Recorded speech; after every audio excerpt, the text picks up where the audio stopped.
I'm sitting here right now in this hotel room, nice and safe and sound. People I know on the inside are getting the shit kicked out of them right now. Fucking CEOs are destroying their property. Corrections counselors are telling lies and are ruining their fucking lives. They're living in cages right now. And I'm out here.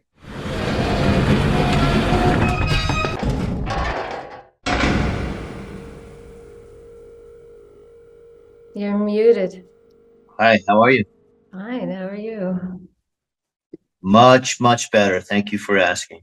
I'm in New Jersey. I can see that you're in New Jersey. You look So good. I don't, well, thank you. You look Nice light. beautiful. That's because I'm in Yeah. the dark. I can't figure out how to turn this light on. Can't find the on switch. Mm, need an electrician, sounds like. Yeah. And hi, boss. Hi, P. I fucking miss you, man. I love that smile.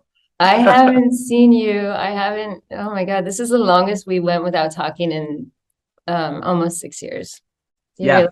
nice to be back in front of you, Mr. Boss Man. Yes, it's very nice to be back. I guess we should tell everyone that we're on Zoom right now because um I've been an asshole, so we're apart right now. Yeah, I mean, we need to take a walk probably and have a talk, but I think I think I figured out my issue and I owe you a big, big apology. I'd like to apologize to you for being such an asshole and treating you so bad. You know what it was is the biggest thing is that my expectations were way too high. My expectations were super high for coming out.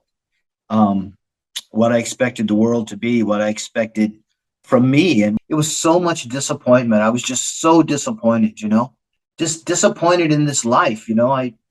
I came out of prison expecting so much difference. And I think my expectations were just way too high. So now I don't expect anything. I just expect to wake up every morning, go to work and see what the day brings, you know? But thank you for letting me back in your life. I apologize to you. That's all I can say is I'm sorry. I'm not making excuses and I'm not asking to be excused. I'm just saying that I understand what I did and how I hurt you, and I'm very sorry that I did that. Yeah, it's tough stuff. It's not fucking easy, right? No, no, it's not easy. Um, I don't think it's going to get harder though. I think from this point on, it will get easier for me. And with me treating you better, it's going to get easier for you too, because as I treat myself better, I'm definitely going to treat you better. There's only a couple of things that are important to me, your friendship is at the top of the list. And then, of course, there's Brenda, there's April, there's Mike. I treated everybody like shit. I mean, I was yelling at Brenda on the phone, and I lost myself for a little while, P. I just lost who I was. I was trying to be, I don't even know what I was trying to be honest, but I wasn't being me.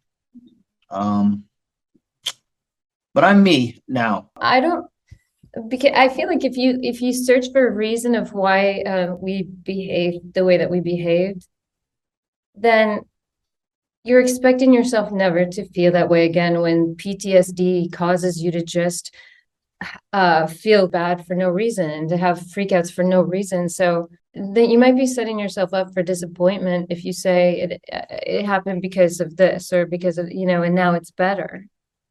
Oh, yeah, I understand you. You're right. But I do know why it happened, and that's important. I also joined a group online that have the same things, and we talk every night. And there's hundreds of people online doing this, having the same problems that I'm having. I'm going to introduce you to this thing so you can listen to it. These people are amazing. They're just normal people who have been through therapy. Some of them can't do therapy. Some of them are therapists, and it's fucking awesome. But I want to introduce you to it. But anyway, I've been listening to it. I've been talking on it, getting feedback, and it's on Reddit. It's mental health, um, and it's free. It's free. And it's just these people talking, and um, people are having the same issues. So I told my story on there. I just went on there and I told my story, and people were so fucking loving and so accepting. You know what I mean? It just blew me away. Nobody said, "Well, you did a fucking crime. You should have did the time." Everybody's like, "Oh my God, I'm so sorry. What happened to you? Tell us more. Tell us this. Tell us that." And it's just been such a big fucking help, man. You know? That's fucking great. That's so good to hear. I'm happy for Yeah. you. Yeah. So, I mean, I gotta survive, P. I have to. I wasn't going to the way I was going. I was not going to make it. Um, I think I'll be okay now. I think I'll make it now. I'm going to have bumps in the road. You're right. I'm not setting myself up to say, hey, good, yo, I feel great today, so I'm cured. I know I'm going to have bumps in the road. I just have to make sure that my bumps in the road don't harm my friends and my loved ones like I let it do last time. And kind of talking with some of these people, I understand why it happened. I just wanted to hurt everybody because I was hurting so fucking bad. I just wanted to hurt everyone. I felt like you hurt me, so I wanted to hurt you back. I felt like Brenda being in Texas and being sick and not paying attention to me hurt me, so I wanted to hurt her back. I mean, just crazy shit, Yeah. childish bullshit. I mean, the people in the chat room say it's not childish, say it's PTSD, and they've all gone through a form of that, if not that exactly. It's just amazing to hear other people's stories, and you realize that some of these people cured themselves. Some of these people are better. So you can get better too. I can get better too. It's just, it's fucking, it's great, man. I'm glad I found that place. That place was, I don't know why I found it. I don't know how it came to me, but I did. And I'm like, what the fuck? This is exactly what I need. Yeah, that is so good. I'm so happy. Yeah, me too. Good. So I just read your email about the last episode. Yeah, I was just pieced together because we haven't recorded in such a long time, and I put it up on Friday, and then I went to sleep, woke up Saturday morning, listened to it, and I was like, this is a piece of crap, and it didn't really make sense. So I because we have it was just stuff from an episode that we never aired. But I listened to a few other of the episodes, while I was trying to piece this one together. Yeah. Funny that we actually, it's clear that we don't know what the fuck we're talking about half the time, which is so right. Because it's like, if I did or we did just a little bit of research, sometimes like, our lives, we're factual about our lives, at least, that's all that matters, right? About your life. That's all that matters to me. Yeah, that's all that matters. Fuck the rest of it, man. Yeah. Yeah, it's fun. Yeah. And hi, boss. So hi, everyone. We're going to try and put together a podcast here. So what are we going to talk about? Any ideas?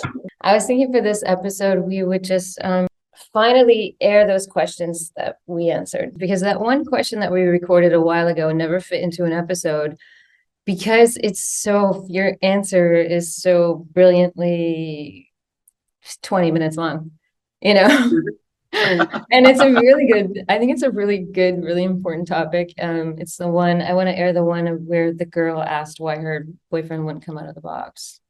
Yeah, that was hard to do, Yeah. Okay, here I'm gonna roll it. Ready? Yeah. This was posted on a community board that I'm a member of. This girl went to go visit her boyfriend. Okay. I'm just gonna read this. This is her message. Okay, so now I'm pissed. I just called his counselor and he said he refused to come out of the box. It's not because he did anything wrong. She said that he will be let out whenever he chooses to come out. So why the fuck would he ever want to stay in the box? I don't know if they were going to put him in a different block because he was on the mental health block. I can't believe this. I'm so fucking upset right now. So why wouldn't someone want to come out of the box to have a visit with their loved one? Now the backstory is that he has 1 year on the inside before he's released after a lengthy sentence. And so some people were speculating that, okay, it's because he's in some shit and doesn't want to fucking face these guys. I don't know. Oh, no, here's the deal. No. Can I start over? You need to, because I'm confused. Okay. It's not that she was going to visit him. She can't do a visit with him because he won't come out of the box. Okay. Right? All right. In his facility, you can't have a visit if you're in the box, even if it's a window visit. Okay? Non-contact. Meaning behind the glass, yeah. So she's super fucking pissed because she's like, he said he would never, he would do anything that he could to, see her on visits and blah, blah, blah. But she called to find out why she couldn't book a visit, and the counselor said it was because he was refusing to come out of the box. He's okay, he's been approved to come out, but he's refusing to do it. And the backstory, when people pried for answers, she was like, okay, he's getting out in a year after like doing 20 years. He went into the box. It wasn't exactly clear. Maybe he didn't want her to admit it was PC, but she doesn't have, like a lot of people on the outside, you don't get the information. You just know he's, I guess PC used to. The counselor would not have told her the box if he was PC. The counselor's can't lie to her like that. Okay, so he's in the box. He's been approved to come out, and he's afraid to come out. Right. So people were writing in saying, look, my son was afraid to come out of the box for a while, and sometimes people go into the box because they're afraid. I used to go there for vacation. Exactly. So what are your thoughts on this? Because a lot of other women wrote in and said I had the same fucking scenario, and they automatically go to a place of rage and anger and feeling hurt and feeling rejected or feeling, directing it toward themselves when it could be a number of scenarios, right? What could be going on? So here's what he's not telling her, right? Here's the thing that he can't tell her. When he's in the box, he's safe. He's totally safe from himself, from everything that's going on. He's by himself 24/7. He is fucking safe for the first time in 20 years. He is afraid to come out of the box because he's afraid to go back into it. It's like a parole violation. Coming out of the box back into population is like a parole violation. So what he's not telling her is that he's afraid to go back into population because for the first time in 20 fucking years, he can relax. Well, maybe he's in the box all the time. Or maybe so, but yeah. I mean, if that's the case, it's too close to his date. Exactly. He's only got a year now going home. So, but then again, the thing that sticks in my mind too is you said mental health. He was in the psych box, right? Yeah. On a mental health ward? Well, she said that they were gonna, let me see. I don't know if they were gonna put him in a different block because he was in the mental health block. So that sounds a little more safe, right? So that means I get it now. What if she was saying is when he gets out of the box, they're not going to send him back where he was. They're going to send him to a different block. So he's afraid of where they might send him. So normally when you come out of the box, you go to the worst possible block because you're a troublemaker. So you go where all the other troublemakers are. So you go to the hood. And then you work your way up to the less bad. Maybe you get a job where you have to lock in a certain place. Maybe you get an industrial job or a hospital job or something where you have to lock in the best blocks. The best jobs come with the best blocks. People that don't work, people that come out of the box, they go into the snake pit, the worst block. It's where the worst cops are, it's where the beat up crews are, it's where the gangs are, it's where all the troublemakers are, people that stab people, people that cut people, the druggies. That's all where they're at, and that's where he's going. So that is what he's afraid of. He's afraid of coming out of the box and going into the snake pit because they are not going to send him back to the mental health block.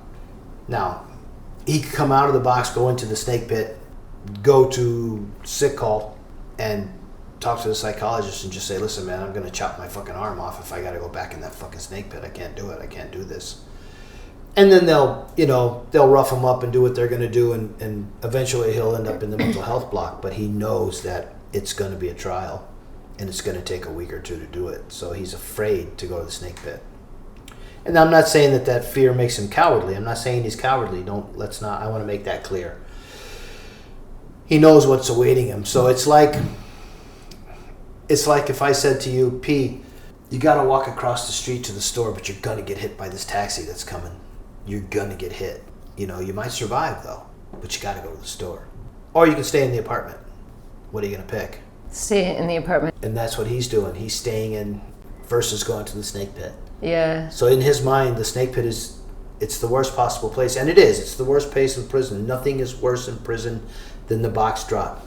And that's where he's going. So that's what he's afraid of. Box drop. Yeah. That's what he's not telling. That's what it is. It's the box drop. and that's what he's not telling her.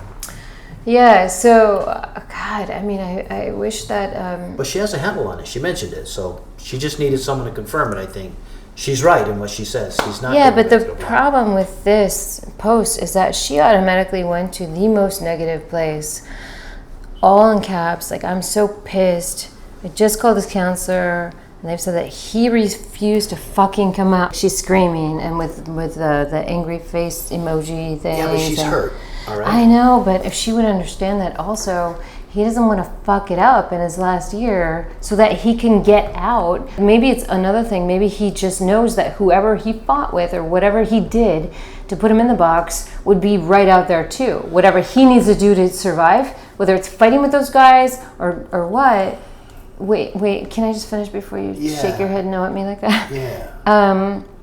And I'm saying that out of a place of experience from my friend who in the last year, after he got paroled, but they were still refusing to let him out, and he got into trouble, his whole family begged him to fucking go into PC, begged him. And he was like, I can't fucking go into PC, you don't understand that. Like, you don't understand. You've got, you've been paroled and you can get out. And you're gonna get into more trouble and lose your fucking parole date if you stay out. So just please go into PC, because he was fighting with guys, who were like, it was a drug shit, right? Or, in commissary, they were, whatever, let's not get into it, but his whole family begged, even though he was so indoctrinated not to go into PC, everyone ganged up on him and said, fucking go in so you can get out as soon as you can get out and be with your fucking kids. And he caved and did it. Hooray for him. But here's the thing, that's kind of, I understand that, but that's kind of off subject of what. But you're saying this guy wouldn't do that on his own? No, I'm not saying PC. that. I don't know PC. the guy. I'm not saying that at all. Yeah. I'm not saying that at all. I'm saying that before he went to the box, he was in a mental health unit. So there's some stability issues there to begin with. Now he's in the box and he's safe. And he knows that when he comes out of there, he's going to the box drop, the snake pit. And in his mind, he can't make himself do it. All right, so she should not be angry about that. What she should be is supportive and understand that it's not because he doesn't love her or that he doesn't cherish and treasure her as much as he always has. But he can't step in front of that bullet for her. That's what she's not understanding, is that he can't step in front of that taxi cab for her because he can't step in front of it for himself. That's what she's not understanding, that he's in a position he's paralyzed. He knows that he's going to the snake pit, and in his mind, he's not prepared for that. Can't do it. He was already in a mental health unit, so he's got issues to begin with. Now he's in the box for whoever knows what. Maybe it's drugs or something like that. It's probably not fighting, so it's probably drugs. And he can't go to the snake pit. He just can't do it. Now let's say he had a beef with gang members and he's in the box where they can't get to him, but he knows they're waiting for him. The day he gets out of the box, the moment he gets out of the box, he's got two choices. Yep. What are they? Fight or fuck. Exactly. So he's got two choices. So he doesn't want to choose either one of those. He wants to stay safe in the box. Now they're gonna take it. Especially when he only has a year left. There's that to consider too, right? I think it could be a different story if he had 10 years left. We don't know. We don't know him. We right? don't know, yeah. We don't know. But for most people, it would be a different story if you had 10 years left or 1 year left, right? I don't know about most people. I can only say about me. If and it my could experience. change, yeah. I can only talk to myself and my experience. You know what I mean? I don't know that person individually, but I do know that she. You would never know that because you never had you didn't have a solid date, you know what I mean? So, but the psyche changes over the years, right? When you have 40 years left and then you have 1 year left, or 10 years and 1 year, right? If you're Wouldn't smart, your psyche it does, change? right? You'd start putting yourself together. You would think so, but most guys don't. But you admitted that not admitted. I mean, you said that when you start facing the board, you start doing more programs that would try to impress on you. You start pulling yourself together in that way, even if it's just on paper. I was manipulating the parole board, right? Manipulating, that's yeah. what I was doing, yeah. So I was taking these programs, getting this education, starting these programs and doing all these things, I got some gratification from it. I'm not going to say I didn't. It was self-gratifying, but it was all aimed at making parole. I know, but at the same time, you're less inclined to get into trouble. Yeah, Yeah, you think twice. Because you think, yeah, is it worth it? Right, is it worth it? Is it worth this ticket going to the parole board, having to be explained away at the parole board? So you can go to parole with a fight, you know, and it's not a big issue. It's a fight. Men will be men. Men are going to fight. You put them in a cage, you treat them like shit, you wind them up, they're going to box, right? But you don't want to go to parole with a murder bid, with a knifing or a slashing, or above all, you don't want a drug bust, you know, because drugs put you there.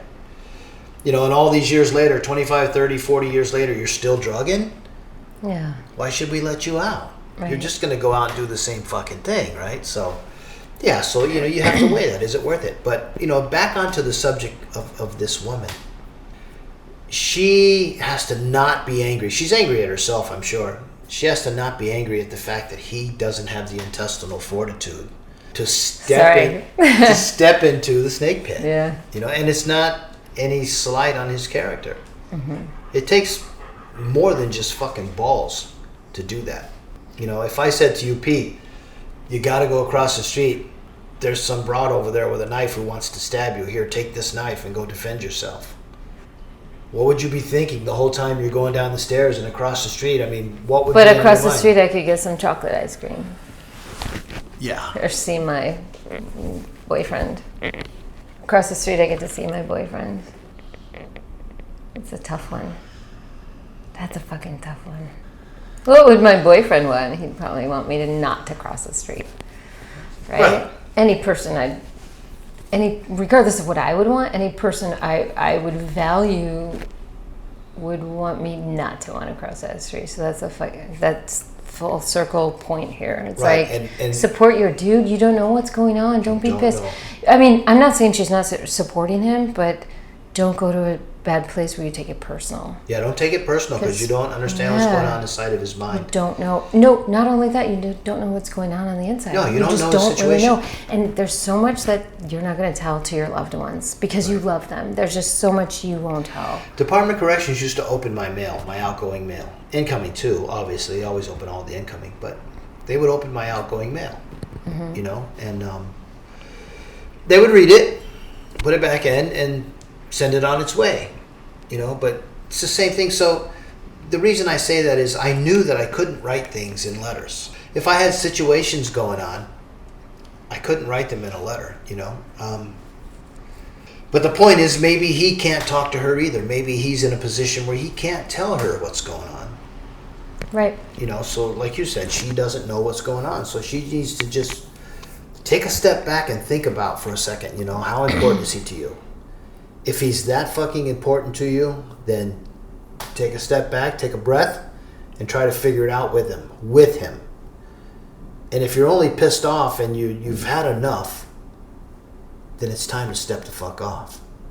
You know, because when he comes out, he's not going to be a different person. Yeah, because that's adding extra stress on his life. On so his, if you can't... right. Because if that's what I small would of a say. thing, the fact that he won't set up a visit, that's small of a thing. Well, that is everything to other people people who are, God, it's you, because I'm on the other side of that too with like support groups and stuff for people. A visit is everything to people who are put their lives on hold for someone on the inside, and you can't. I guess you're kind of rolling your eyes to that, but you don't know that I'm not visit rolling is my eyes to that. fucking What I'm everything. saying, you know, but And when you've waited months for a trailer visit and that trailer visit is canceled, or you make waiting months just for a daily visit, it's everything, and it's fucking heartbreaking. And then you think, what the fuck am I doing? You know, it's so hard to hold on to that. right. No matter how much love is there, it's so Right. hard. But that's the soul searching that she needs to do then, right? Yeah. I mean, if that one thing, after all of these years, I don't know how many years they've been together or how they met or if it's just a prison wife or what the thing is, right? We don't know yet. That's something else to consider, right? But if that thing makes you so fucking angry that you are mad at him, seriously fucking mad at him, not mad at the situation, but actually mad at him, Yeah. then you need to walk away from it because he's not. Or he's not just for learn you. from what we're saying. Maybe, Yeah. maybe people just don't know. I mean, for almost everyone, it's their first time going through this, and Unless they're masochists. So Masochist, yeah. you know, because it is fucking torture. Dating someone on the inside, it's fucking torture. Even being friends with people on the inside, it's heartbreaking all the time.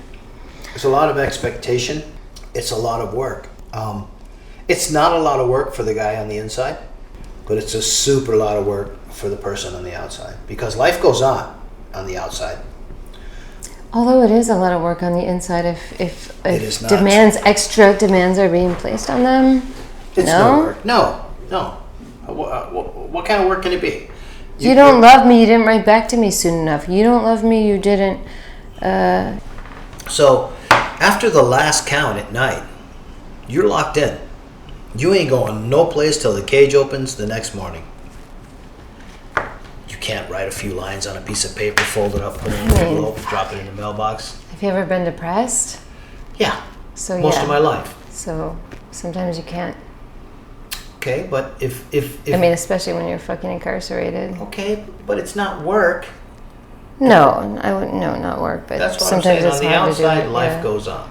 On the inside, life stopped. You're stopped. You're stunted. You know. I mean, you know, if I was going to get visits on the inside, I always looked forward to getting visits on the inside. You know. So We need to stop soon, but I Let's just do it have to now. say, can I just say one last thing? Because it Yeah. reminded me of something earlier when you came over and I was like, can we call your insurance company? Can we blah, blah, blah, all this shit. And it was so fucking annoying. yeah. I didn't have the intestinal fortitude to say it at the time because you were grumpy. I could tell that it was annoying you that we had to make these calls. It just reminded me of how you and everyone else, I know every single person that I've worked with on the inside would say, I don't fucking get it. All they had to do was make one call from me. I'm on the inside. Right. I'm on the inside. I can't do it. If I could do it, I would do this plus 10 other things. And how fucking hard can it be? And Right. and then your friend who got out before you said, wow, the day goes by so fucking quickly on the outside. It's totally different.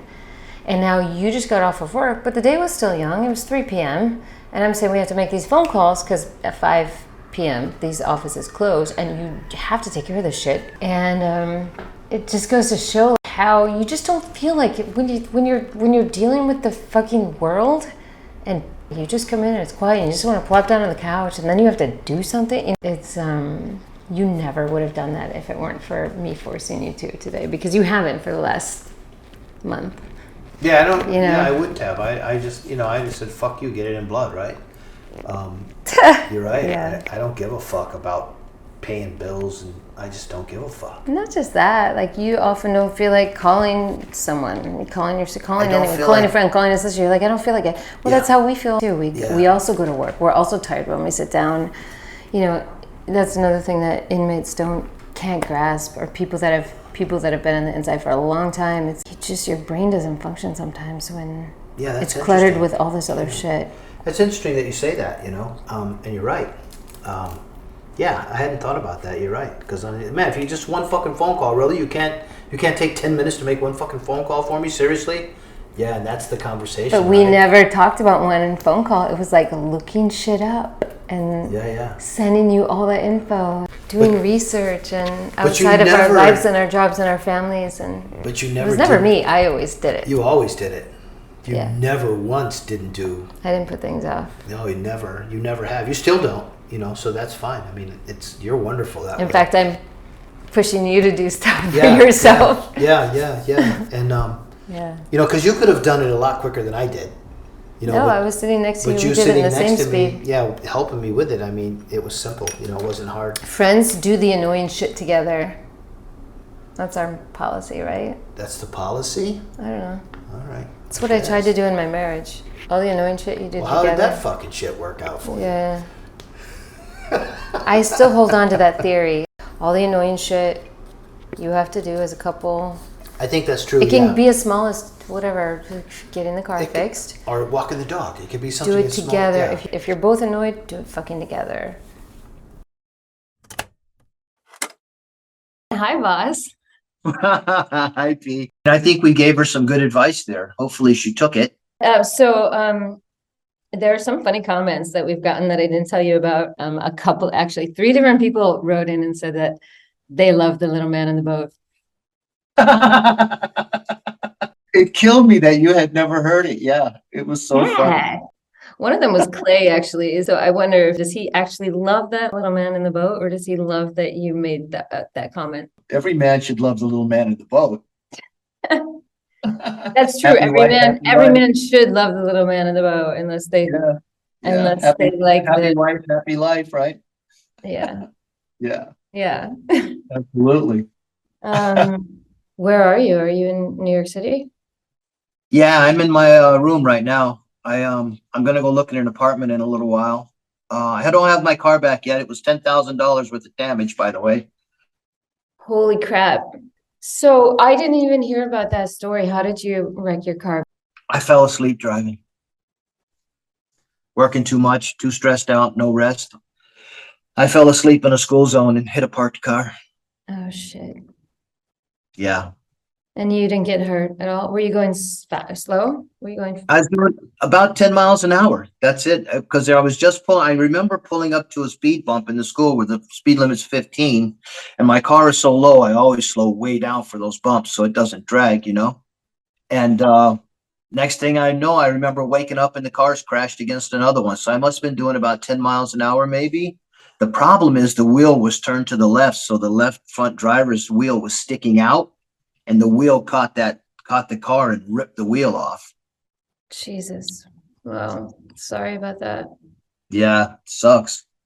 Yeah. So anyway, so that's where I'm at with all that stuff. But I mean, you know, it is what it is, man. What about our status update? How how are you still in your room at the hotel? I thought it was going to be closed by now. Okay, so they gave us an extension until December. So I've got a few more weeks to look for an apartment. I've looked at 7 or 8 apartments. I've put applications for every single one of them. Every one of them have been denied me. They've given them to someone else, and it's because of Google. They offered me a single room 2 weeks ago in another place. I don't want another single room. I'm not going to take it. If push comes to shove, I'm just going to move to Paulie's. I don't have any other choice. I don't have any place else to go. So if I can't get an apartment with this voucher, then I'll move to Paulie's at the end of December. I don't have any other choice. It's Paulie's or Texas. What happened with that organization that was going to help you? They offered me the single room and I didn't want it. I explained to them that I've been in a single room for over a year now and it's driving me fucking nuts. And they said, okay, then we'll keep you on the list for an apartment. You're still on the list for the apartment if you don't want the single room. So I'm still on the list for the apartment, but I don't know. And the guy said to me, he said, you know, there's no way we're going to have you in an apartment by October 15th. I said, I know, but they gave us an extension to December. He said, well, maybe we can get you in one by December. I said, okay, good then, you know. But like I said, I'm going to look at another apartment this afternoon in Brooklyn. I applied for 2 more this morning, actually. So I'm trying to get a place, man. Any place. I'll take whatever comes up. Good luck. Yeah. I'm going to need it. All right. Shall we do the sign off? I guess so. What are you smiling about? You're just so beautiful. I'm just so happy to see you. That's all. I'm Oh, real happy to see you. I've missed you so much. I'll regain your trust. I promise. Fuck a promise. I don't make promises anymore. I'm going to do what I'm going to do. That's all. No more promises. well, you can make an easy promise, like promise not to put me on a fucking pedestal, because you realize what happens, right? When you put me on that pedestal, then you create within your own mind these expectations for me to be worthy of being on a pedestal. And then when I'm gonna do something fucked up, like a normal person would, not fucked up, but something, have some mishap, then you have to tear down that fucking pedestal, right?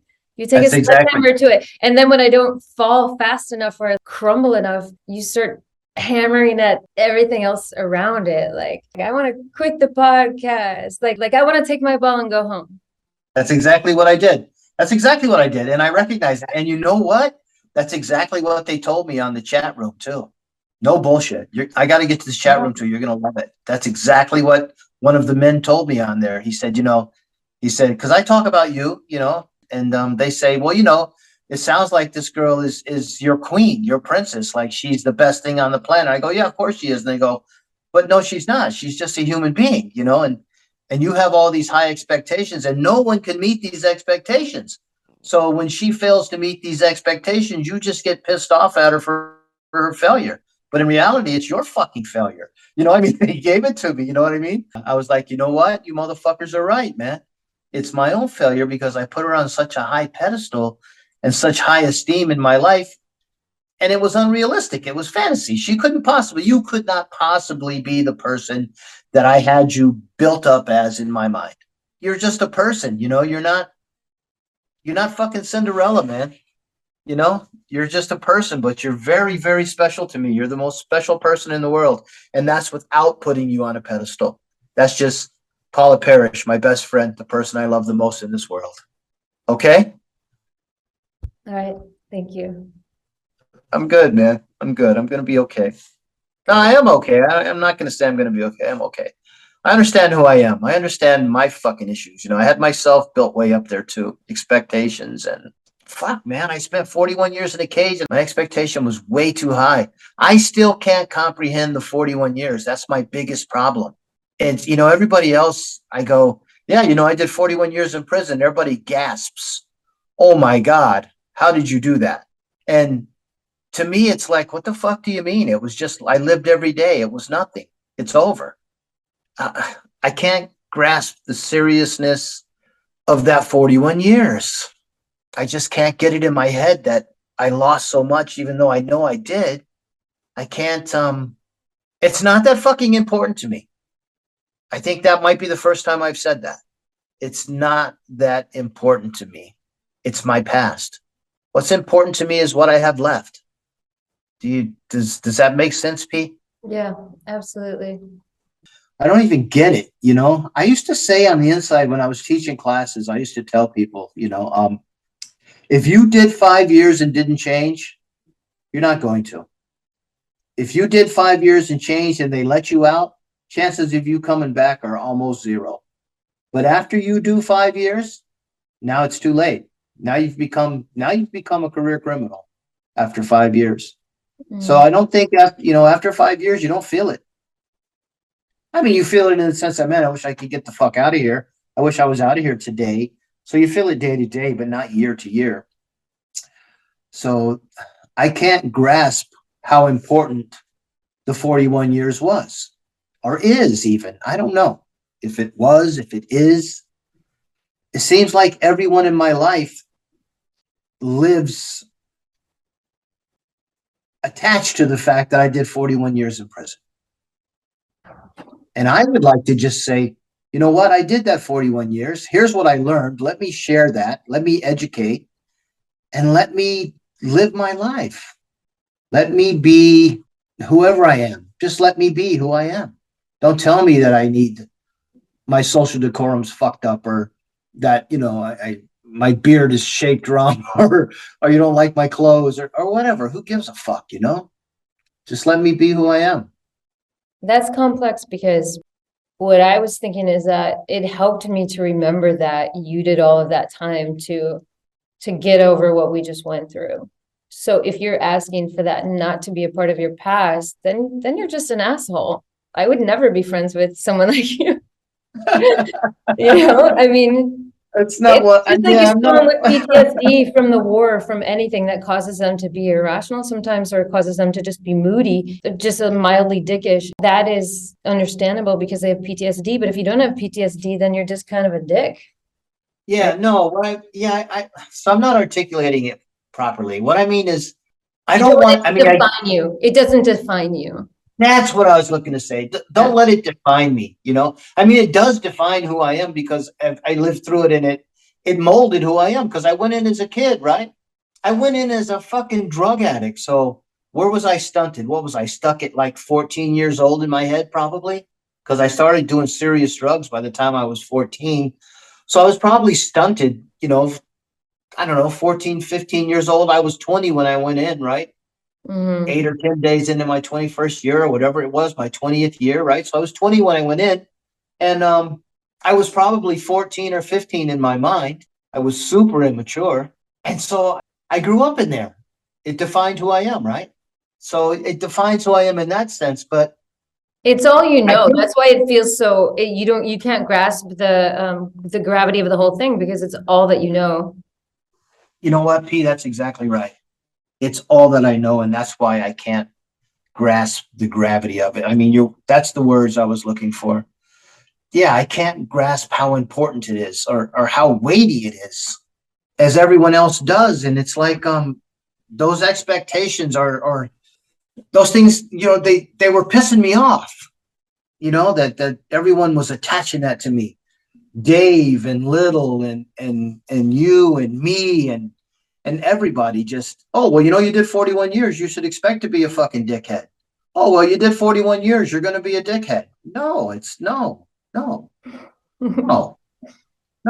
Okay, let me ask you something though. In all seriousness, do you think that talking about this stuff on the podcast is gonna eventually just make you feel like a science experiment or a psychological experiment or sociological experiment? Do you think you're gonna get sick of it? Yeah, I'm hopefully I don't that, want you to feel over fucking analyzed. I don't want to analyze the shit out of you because you're just a human being too. It's like it's your choice. I don't think I'm going to get sick of it because probably over the last 20 or 30 years of my life, I've wanted to speak up, that I've wanted to say what it's like in there, what it does to people in there, how it's broken and how it can be fixed. Because I have the answers. I think I have the answers. I know it. I lived it, So I've come to realize that it doesn't make me feel like a science experiment. It doesn't make me feel like a mental health patient. It makes me feel useful. So I don't think it's ever going to weigh on me to the sense where it's going to harm me. But also, it gives me relief because you and I get to talk and we get into some heavy shit. Even though we have fun and sometimes don't know what the fuck we're talking about, we're getting into some we're getting into some heavy shit, and it's great for me. I love it, man. So I've come to the realization over these past 2 or 3 weeks with not having it that no, I do want it and I appreciate it. But also, I feel like we're not talking heavy enough about the serious shit. You know what I mean? I mean, I'm sitting here right now in this hotel room, nice and safe and sound. People I know on the inside are getting the shit kicked out of them right now. Fucking CEOs are destroying their property. Fucking corrections counselors are telling lies that are ruining their fucking lives. They're living in cages right now. And I'm out here. I just want to get that message out that motherfuckers are suffering right now. We're out here talking about it, but motherfuckers are suffering right now. This isn't past tense. I just want it to be more urgent, I guess. I want it to be more urgent. Yeah, I hear that. I like that. Well, let's try it. Why don't you plan what the next episode is going to be about? Next week. Never works. Think about it. Yeah, that never works, man. I love it when you pick it and I don't know, Let's revisit the counselors and the damage that they do. You know what I mean? And who they are, right? And this is no bullshit when I say this. Every one of them are related to corrections officers. Every one of them. They're all daughters and sisters and brothers and sons. You know what I mean? Mm. And it's systemic, man. That's the problem. What is it? It's a family what? It's a family business, boss. It's a family business, P. And, and no bullshit, man. I want to get that out there. I want people to say that. I want people to wear fucking t-shirts that say corrections, a family business, This sounds good. Oh my God, that's a great idea for a t-shirt. But you know what? How about the next episode be called The Family Business? Oh my God, let's do it. Fuck yeah. Yeah, Okay. fuck yeah. So Monday, let's Unless we record it on Zoom. Nah, I don't like the sound of it. Plus, I want to see you. All right. Right, I want to see you. But I don't have a car, so Oh yeah. I have to ride the train and the bus. Okay. Yeah. If anyone's listening, please donate money on our Patreon site so that boss can take an Uber to and from recordings until he gets the demon killer back. For every $25 donation, boss can take one ride. One ride. Thank you. So let's do a sign off. Okay. All right. So All thank right. you for tuning in, as boss would normally say. Yes. Thank you for tuning in. See you again next week. And thank God we're back. Thank God we're back. See you next week when we talk about the family business. Oh, I'm excited about the family business. Do we have to do any research? I don't. Oh my God. I lived it, man. I don't have to. No I one's know. no one's corrected us yet on corrections, so they wouldn't dare. Oh shit. Do you have a joke for us, boss? No, I'm sorry. I haven't had any jokes. Okay. This is serious shit, no joke. Yeah, serious shit. No joke. Okay, so No joke. timethepodcast.com, and that's our website, and do all that, like subscribe and download shit, and Yes. And go ahead and chastise boss for being an asshole. It's fine. Sorry you missed a couple episodes. God. Did we ever do? Oh, I want to tell that one joke from Milo. Let's go. What is it? Okay, ready? Because I'm such a bad You're joke teller. I You're have gonna fuck it it up. Go written ahead. here. Okay. You're gonna fuck it up. Go ahead. Okay, ready? Yeah. You cook 10 meals, but you're not a chef. You paint 10 paintings, but you're not an artist. Right. You make 10 songs, but you're not a musician. Not a musician. You kill one person. You're supposed to laugh. You're supposed to laugh at that. It's no joke. No joke. Murder's no joke. I know, but it's an old joke though. I mean, it goes like, when you're a kid and you build a fort, they don't call you a fucking carpenter. But suck one dick and you're a cocksucker for life, So it's an old joke, man. Oh my God. When you think of that, when you feel making a joke like that, Yeah, don't. don't. That's our history right there, man. We're starting over. That's the thing, right? A reset. Let's do a reset. Yeah. Like, remember Hillary Clinton with Putin, and they had that fucking reset button? You had a reset button. Yeah. We need a reset button. How come we don't have a reset button? I don't know. Let's create a reset link. A reset link, yeah. I don't even think we need it. I think we're fine. I think we just keep living our lives like we are and we'll be fine. I mean, all I have to do is just not be a fucking dickhead and we'll be okay. All right. I'll see you soon, boss. Okay. All right. Call me if you get, wanting to talk to me, okay? I'll do that. All right. Love you, P. Love you too, my boss.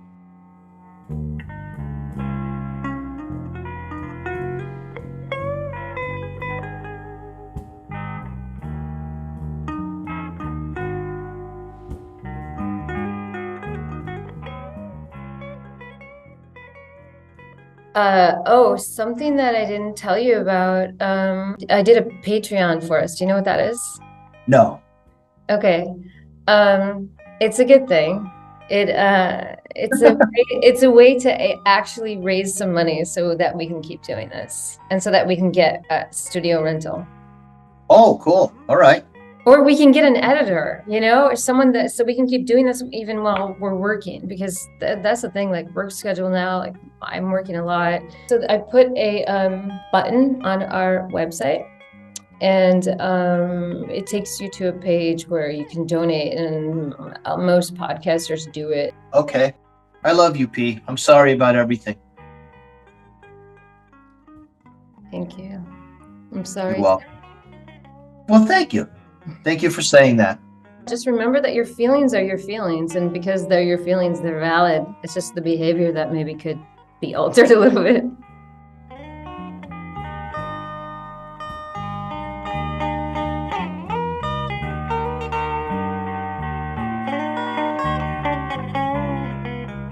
Hi, man, I'm having such a bad time, such a hard time. I wrecked the car today. I don't know how bad it is. It's a lot worse than it looks. Kind of like the Lexus was. I mean, the whole wheel is split. It's a lot worse than it looks. But that's irrelevant, I guess. Really, I have to go to parole. I haven't been to sleep yet since yesterday. I fell asleep at the wheel. I'm going to try and sleep until around 3:30, quarter to 4. Could you help me get an Uber to parole? I'll ride the train back if I can, but I need to get an Uber to get there because I'm just too beat up to ride the train there with any confidence. Can you help me with this, please? And we just need to have a long conversation face to face.